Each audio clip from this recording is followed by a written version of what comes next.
Voilà, Mesdames, Messieurs, tout d'abord, je voudrais vous souhaiter la bienvenue, vous remercier de consacrer quelques minutes à cet événement secondaire dans l'histoire de la Suisse qu'est le départ d'un conseiller fédéral.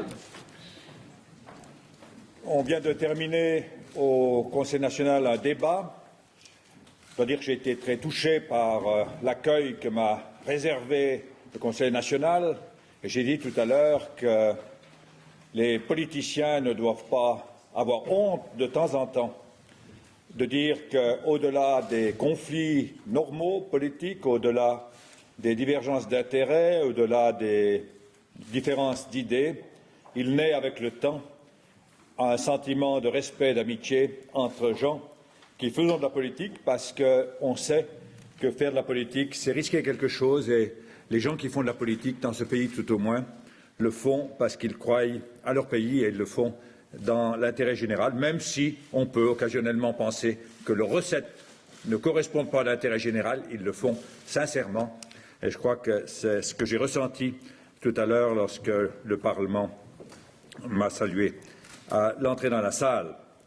J'ai donc remis ce matin à Madame Simoneschi-Cortesi une lettre lui indiquant ma décision de quitter ma fonction de conseiller fédéral au 31 octobre prochain. Première remarque, pourquoi au Parlement? Eh bien, je suis dans cette maison depuis longtemps et pendant très longtemps, on était habitué à ce que les conseillers fédéraux remettent leur lettre de démission au Parlement. Et je crois que c'est juste. Dans une époque plus difficile comme celle-ci, il est important que les institutions fonctionnent bien. Et parmi les règles de fonctionnement, il y a le fait que les conseillers fédéraux sont élus par le Parlement et par conséquent, à mes yeux, c'est important que le Parlement soit le premier averti de la démission de celui à qui il a confié le mandat de conseiller fédéral. C'est à l'autorité de nomination à l'Assemblée fédérale, par l'intermédiaire de la présidente du Conseil national, que j'ai voulu m'adresser en priorité. Ma décision est prise depuis longtemps. Vous savez que j'avais dit avant la nouvelle législature que je ne ferai qu'une partie de la législature. À la fin octobre, on sera à la moitié de la législature. Par contre, la décision exacte du mois est un peu plus récente, mais elle date quand même de plusieurs mois.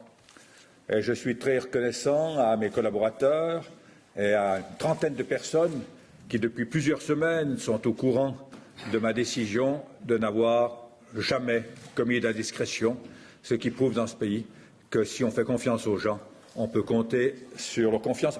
Il faut parfois bien choisir les gens qui ont fait des confidences, mais je crois que c'est quelque chose d'important. Je remercie M. Courvoisier et toute l'équipe qui m'entoure d'avoir préparé la documentation que vous avez à disposition en 3 langues. Elle a été balancée sur Internet, dont je vais apprendre le fonctionnement au cours des prochaines semaines. Elle a été balancée sur Internet à 8h moins quart ce matin en 3 langues, je le répète. Je crois aussi que c'est important. Le romanche, on n'a pas eu le temps de le faire et on manque un peu de spécialistes pour faire le bilan de nombreuses années d'activité. Pourquoi maintenant, encore une fois? Je crois que c'est le bon moment. Tout d'abord, parce que ça laisse le temps au Parti radical de préparer les candidats ou le candidat qui sera présenté par le parti à ma succession. Ensuite, il y a la votation populaire du mois de septembre et je crois que c'était important d'éviter que l'enjeu, à savoir l'assainissement, deuxième volet de l'assainissement de l'AI, la séparation de l'AI et de l'AVS, que cette issue, comme on dit, que cet objet ne soit pas encombré par des discussions relatives à ma personne. Je me consacrerai à cette campagne parce que je crois qu'elle est essentielle pour le pays, sans arrière-pensée personnelle. Si ça réussit, j'en suis content pour le pays. Et si ça échoue, eh bien mon successeur, car je crois que j'aurai un successeur. Quand on me dit de temps en temps, mais enfin, est-ce que vous avez achevé les réformes que vous vouliez entreprendre? Je dis non, la preuve, c'est qu'on va me nommer un successeur. Si on me nomme un successeur, c'est que le travail n'est pas fini. Et le travail n'est pas fini. Mais enfin, si, par malheur, la votation était négative, eh bien, mon successeur commencerait son ouvrage sans avoir à se battre pour cette votation populaire. Si j'attendais au-delà du mois de septembre, on sait qu'au mois de février, probablement l'année prochaine, il y aura la votation sur le taux de conversion, puis ensuite probablement des votations sur l'AI, et puis il y aura d'autres votations encore dans le domaine de la politique sociale durant les années qui viennent. Les votations vont succéder. Par conséquent, je devrais rester pour si longtemps que même des vieux journalistes finiraient par quitter la scène avant que j'ai terminé le boulot. Je ne voudrais pas en arriver là. Je laisse les vieux journalistes continuer à écrire leur article hebdomadaire comme ils veulent, mais sans moi. Peut-être qu'ils le regretteront après. On aime assez les gens un peu plus pittoresques que d'autres. Alors, venons-en maintenant à le passé. Je crois que je ne résiste pas au plaisir de vous montrer ce qu'est la vie d'un homme politique qui arrive en fin de carrière. 27 élections, jamais d'échec. J'ai eu une fois un petit problème, c'était en 76, je crois, à une assemblée du parti où il y avait 1100 personnes. J'ai perdu de 30 voix pour la présidence de Martigny. J'ai été nommé vice-président au lieu de président. Mais, d'ailleurs, j'ai accepté, ça a été ma chance. Je crois que ça aurait été trop tôt si j'avais été nommé à ce moment-là. 27 élections, jamais d'échec. C'est pas mal pour quelqu'un qui passe pour être impopulaire. Et je ne résiste pas au plaisir de vous raconter une petite histoire. À la troisième élection, 1976, j'étais candidat pour la présidence. Je répète, j'ai été élu à la vice-présidence.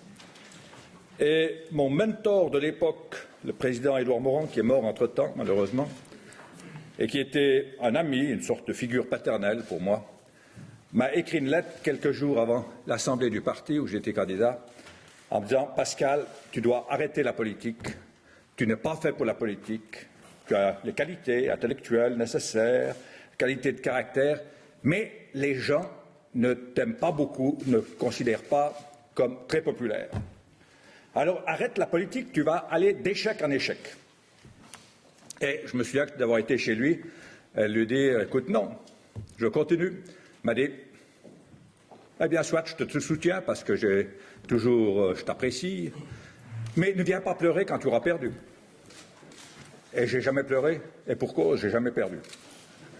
Mais je crois qu'il faut se méfier, et ça c'est un petit peu mon plaisir de vous le dire, il faut se méfier des sondages, il faut se méfier de tous ces trucs qui font bouillonner un petit peu la surface des choses.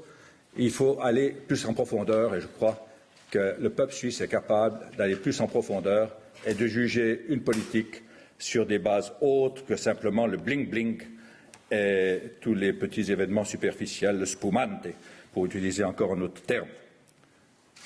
27 élections, pas d'échec. J'ai commencé à 26 ans.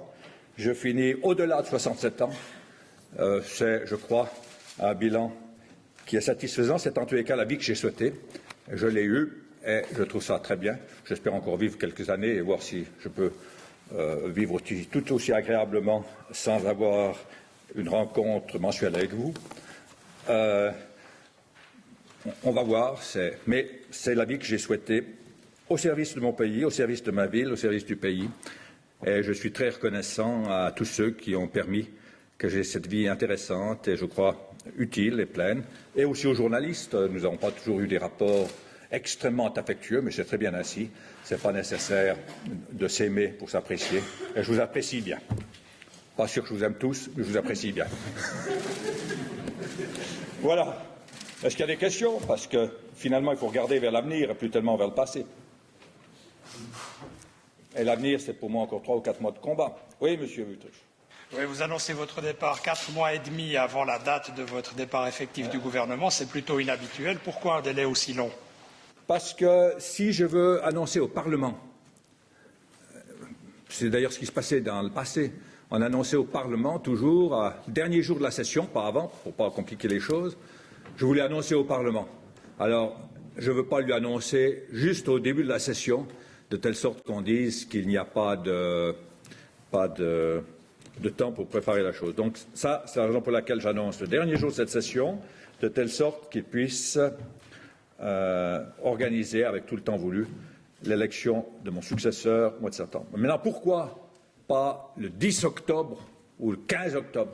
Tout simplement parce que je tiens à aller jusqu'au bout du cycle de l'assurance maladie. L'annonce des primes, ce n'est pas moi qui les décide, comme vous ne le savez pas en général, c'est l'Office fédéral de la santé publique, mais en général, on est attaqué directement. Par conséquent, je vais aller jusqu'au bout de cette affaire et j'espère aussi qu'on ira jusqu'au bout des dispositions urgentes que j'ai proposées. Je suis reconnaissant au Conseil des États d'avoir décidé hier d'accepter le caractère urgent de ces mesures. Et là, je dirais aussi une petite quelque chose. Je crois qu'en 40 ans de vie politique, j'ai eu beaucoup de succès. J'ai eu des semi-succès, j'ai eu quelques échecs. Parfois des échecs d'étape et parfois des échecs un peu plus douloureux. Je ne me souviens pas de beaucoup, mais il y a des échecs d'étape. Je crois dire que les succès, ce sont des succès collectifs, c'est grâce à l'équipe. Et en ce qui concerne les échecs ou les semi-échecs, je les assume seul. C'est la raison pour laquelle je tiens à assumer jusqu'au bout. Ce n'est pas un échec, mais c'est un problème d'étape difficile que le problème de l'assurance maladie cette année. Et je tiens à l'assumer jusqu'au bout de telle sorte que mon successeur soit libéré de ce souci et puisse commencer avec toute la fraîcheur d'esprit et de cœur nécessaire.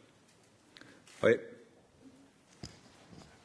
Vous partez alors que vous avez devant vous une campagne à mener pour le 27 septembre. Est-ce que ce n'est pas un handicap? Est-ce qu'on n'entend pas d'une autre manière les arguments d'un conseiller fédéral démissionnaire? Peut-être qu'on les entend d'une autre manière, peut-être même mieux, parce qu'au lieu d'avoir peut-être un avis positif ou négatif en fonction de la personne, on écoute l'argument lui-même. Et l'argument est suffisamment bon pour que je pense qu'il puisse se convaincre. Et on saura que si je défends ça, c'est sans ambition personnelle. C'est simplement parce que c'est mon intime conviction. Cette votation doit être gagnée pour le bien du pays. Autre question, Madame? Est-ce qu'il a été question dans les dernières semaines ou dans les derniers mois que vous coordonniez votre départ avec un autre conseiller fédéral? J'ai parlé avec un autre conseiller fédéral à la fin de l'année passée et cette année. Bien. Je crois qu'il soupçonne que je pars maintenant. C'est quand j'ai essayé de l'atteindre ce matin. Et votre pronostic quant au maintien du siège radical au Conseil fédéral? J'ai dit tout à l'heure que je laissais le temps nécessaire à mon parti pour bien préparer ma succession. Autre question? Oui. Voilà, pour bien préparer votre succession, justement, afin que le Parti libéral radical réussisse à maintenir un siège, ce qui n'est pas escompté. Pas garanti, vous dites. Pas garanti. Escompté, ça, ce sera un avis personnel. Je pense que ce serait dangereux de votre part de le dire. Oui, surtout d'un journaliste de la SSR et Sergueï de Suisse, je pense. La télévision d'État doit être neutre. Mais autre chose, est-ce qu'il se dessine quand même pour votre succession un bras de fer entre latins, c'est-à-dire entre Romand et Tessigman? Alors écoutez, je crois que le Parti radical a prévu, du moins c'est ce qui était prévu dans le script, le Parti radical a prévu une conférence de presse dans un moment. Vous lui poserez la question directement. Autre question? Pas d'autres questions? Bonnes vacances. Oui, oui, attendez. Non, il ne faut pas. Bon. À quoi ressemblera une journée type du retraité Pascal Couchepin? Pardon? À quoi ressemblera une journée type du retraité Pascal Couchepin? Je ne suis pas retraité. Demain matin, mon fils baptise mon petit-fils, son fils. Donc, un moment sympathique, envie de famille. Dimanche, je crois, je ne sais pas si c'est ce dimanche ou le dimanche d'après, il y a l'intronisation du nouveau prévôt du Saint-Bernard, qui est un type bien, que j'aime bien. J'assisterai à cette cérémonie.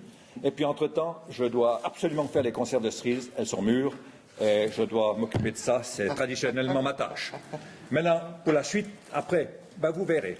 Il y a un certain nombre de choses qui sont en préparation et vous verrez l'une ou l'autre chose. Ce sera tout à fait, non seulement honorable, mais quelque chose qui me fait plaisir intellectuellement. Voilà. Merci. Basta. Bonne journée. Au revoir.